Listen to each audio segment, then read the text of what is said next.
4월 21일 금요일입니다. 오늘 새벽 우리에게 주시는 하나님의 말씀은 사무엘상 21장 10절로부터 15절까지 말씀입니다. 그날에 다윗이 사울을 두려워하여 일어나 도망하여 가드 왕 아기스에게로 가니 아기스의 신하들이 아기스에게 말하되 이는 그 땅의 왕 다윗이 아니니까 무리가 춤추며 이 사람의 일을 노래하여 이르되 사울이 죽인 자는 천천히요 다윗은 만만히로다 하지 아니하였나이까 한지라. 다윗이 이 말을 그의 마음에 두고 가드 왕 아기스를 심히 두려워하여 그들 앞에서 그의 행동을 변하여 미친 채 하고 대문짝에 그적거리며 침을 수염에 흘리매 아기스가 그의 신하에게 이르되 너희도 보거니와 이 사람이 미치광이로다. 어찌하여 그를 내게로 데려왔느냐? 내게 미치광이가 부족하여서 너희가 이 자를 데려다가 내 앞에서 미친 짓을 하게 하느냐? 이 자가 어찌 내 집에 들어오겠느냐 하니라. 아멘.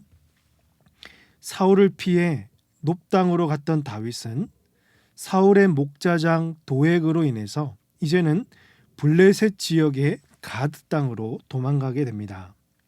10절 말씀에서 그날의 다윗이 사울을 두려워하여 일어나 도망하여 가드 왕 아기스에게로 가니 블레셋에서 다윗은 아주 유명한 인물 중에 한 사람이었죠. 예전에 다윗은 이 거대한 골리앗을 이 물맷돌 하나로 쓰러뜨린 전적이 있기 때문에 많은 사람들에게 알려진 존재였습니다. 아니나 다를까 11절 말씀에서 이 아기스 왕의 신하들이 다윗을 알아보고 말았습니다. 아기스의 신하들이 아기스에게 말하되 이는 그 땅의 왕 다윗이 아니니까 무리가 춤추며 이 사람의 일을 노래하여 이르되 사울이 죽인 자는 천천히요 다윗은 만만히로다 하지 아니하였나이까 한지라. 여러분, 이 말을 들었을 때 다윗의 심정은 어땠을까요? 심히 두려운 마음이 그에게 찾아왔습니다. 사실 사울로부터 죽음의 위협을 받고 피한다고 한 곳이 블레셋이었는데 하필 블레셋은 다윗에게 아주 안 좋은 추억이 있던 곳이었습니다. 그렇다면 다윗은 많은 지역 중에 왜 블레셋 땅을 선택했을까요? 성경은 특별히 언급을 하지 않아서 정확히 알 수 없지만 추측해 볼 수 있는 것은 첫 번째로 블레셋은 사울의 영향력이 미치지 못하는 지역이었기 때문에 쉽게 자신을 쫓아오지 못했을 것으로 생각해서 다윗은 블레셋으로 도망갔을 것으로 보입니다.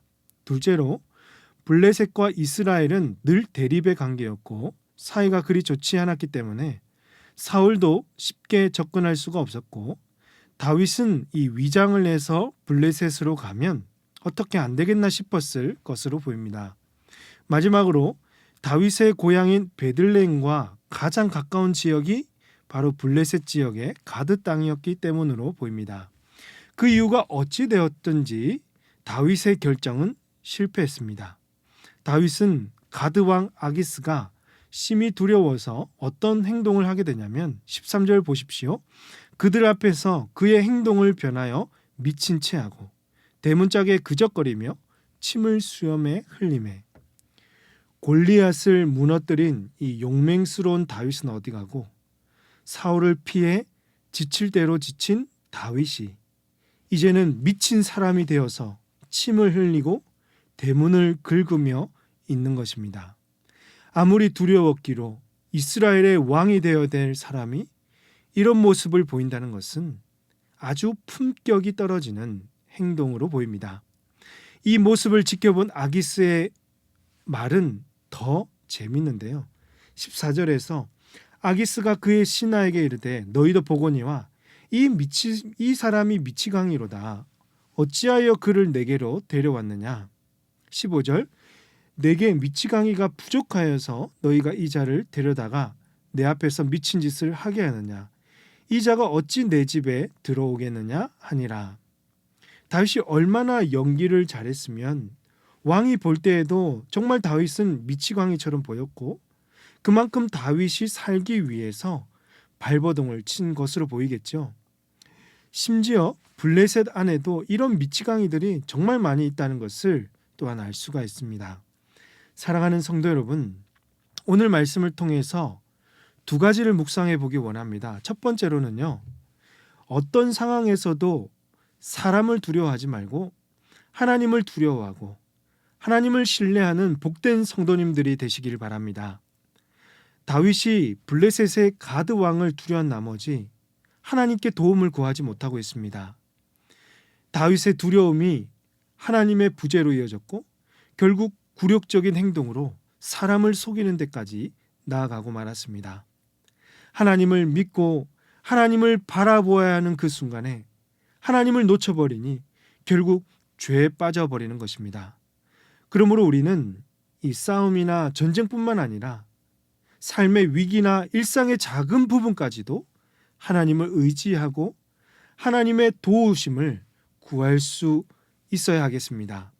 성도가 세상을 두려워하지 않고 세상에서 죄를 짓지 않기 위해서는 하나님께 우리의 삶을 전적으로 맡기고 위탁해야 하는 것입니다.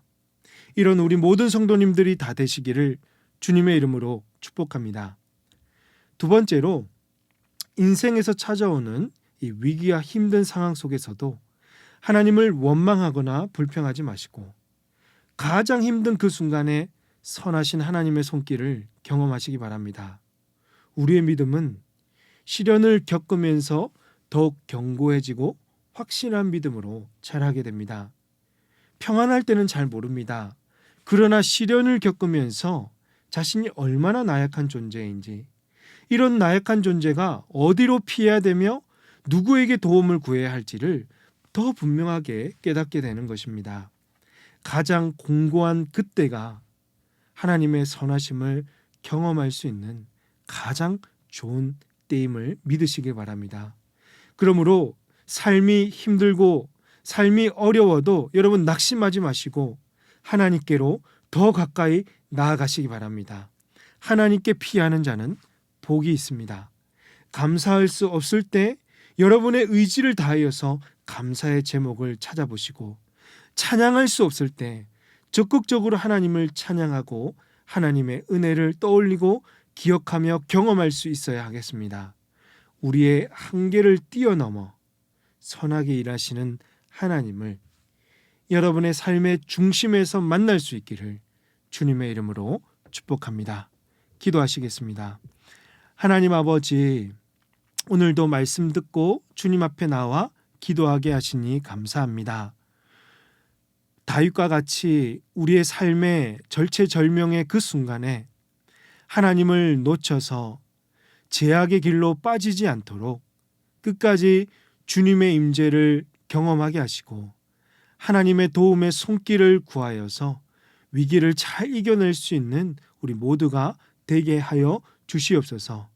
힘들고 어려운 그 순간에 하나님을 원망하거나 불평하기보다는 가장 힘들 때 더 선하신 하나님의 손길을 경험케 하여 주시고 더욱더 하나님께 피하며 주님을 찬양하고 주님의 은혜를 떠올릴 수 있는 우리 모든 성도들 되기를 간절히 원합니다. 주님께서 은혜 베풀어 주시옵소서. 이 모든 말씀을 우리 구주 예수님의 이름으로 기도하옵나이다. 아멘. 오늘 말씀을 기억하시며 기도하시고 주간 기도 제목을 따라서 모든 소그룹 모임을 위해서 기도하겠습니다. 모든 다락방 모임마다 예수 안에서 한 가족 되게 하시고 사랑 많은 가정 같은 우리 교회가 되도록 다락방을 섬기시는 순장님들과 교회를 책임지고 섬기시는 장로님들을 위해서 이 시간 합심해서 기도하도록 하겠습니다. 기도하십니다.